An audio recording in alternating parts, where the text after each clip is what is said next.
De Tancret, précis de théologie ascétique et mystique, livre 3, chapitre 2, suite, appendice, le faux mysticisme ou quiétisme. À côté des vrais mystiques dont nous venons d'exposer la doctrine, il s'est trouvé parfois de faux mystiques qui, sous des noms divers, ont perverti la notion de l'état passif et sont tombés dans des erreurs doctrinales dangereuses au point de vue des mœurs. Tels furent les montanistes, les bégards. Mais l'erreur la plus célèbre fut le quiétisme.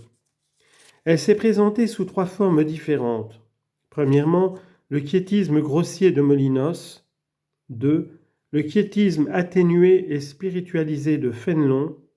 3. Les tendances semi-quiétistes. 1. Le quiétisme de Molinos. Né en Espagne en 1640, Michel de Molinos passa la plus grande partie de sa vie à Rome, et c'est là qu'il dissémina ses erreurs dans 2 ouvrages qui eurent beaucoup de succès. La guide spirituelle et l'oraison de quiétude. Son erreur fondamentale fut d'affirmer que la perfection consiste dans la passivité complète de l'âme, dans un acte continuel de contemplation et d'amour qui, une fois fait, dispense de tous les autres actes et même de la résistance aux tentations.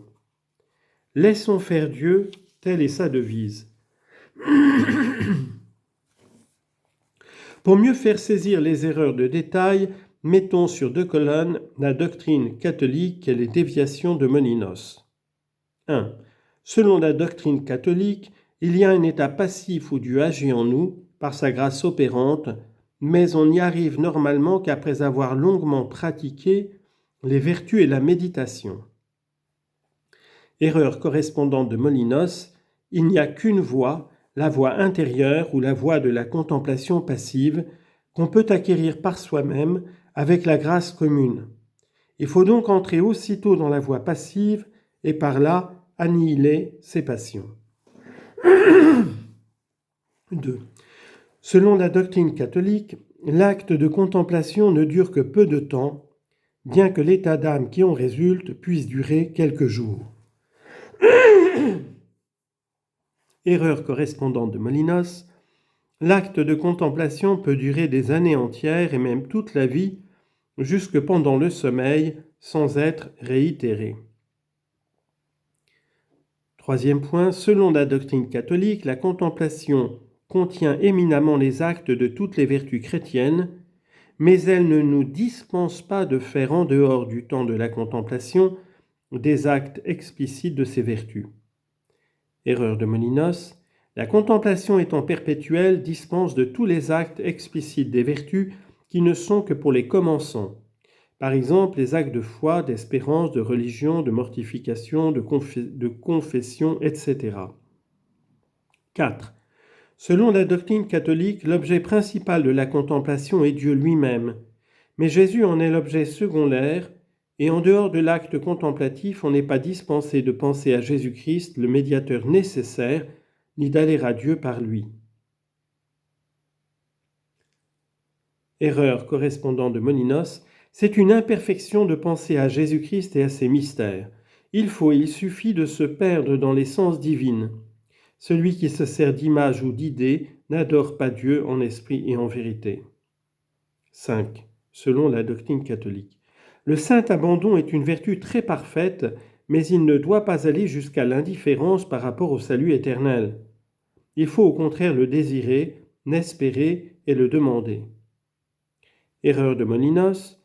Dans l'état de contemplation, il faut être indifférent à tout, même à sa sanctification, à son salut, et perdre l'espérance pour que l'amour soit désintéressé. 6. Selon la doctrine catholique, il peut arriver que dans les épreuves intérieures, l'imagination et la sensibilité soient profondément troublées, tandis que la fine pointe de l'âme jouit d'une paix profonde. Mais la volonté est toujours obligée de résister aux tentations. Erreur de Molinos, il ne faut pas se mettre en peine de résister aux tentations, les imaginations les plus obscènes, les actes qui en résultent, ne sont pas répréhensibles parce qu'ils sont l'œuvre du démon. Ce sont des épreuves passives que les saints eux-mêmes ont éprouvées et qu'il faut bien se garder de confesser. C'est par là qu'on arrive à la pureté parfaite et à l'union intime avec Dieu. On lit en note. Pour voir jusqu'où allait Molinos, on n'a qu'à lire les propositions extraites de ses livres ou de ses déclarations condamnées par le pape Innocent XI. Décret du 28 août et Constitution Celestis Pastor du 19 novembre 1687. Fin de note. L'exposé que nous avons fait de la vraie doctrine catholique nous dispense de la réfutation de cette erreur. Mais de l'histoire du quiétisme, on tirera la conclusion que, lorsqu'on veut arriver trop tôt à la contemplation et s'y intégrer de soi-même, sans avoir mortifié ses passions et pratiqué les vertus chrétiennes, on tombe d'autant plus bas qu'on avait prétendu s'élever plus haut. Qui veut faire l'ange fait la bête.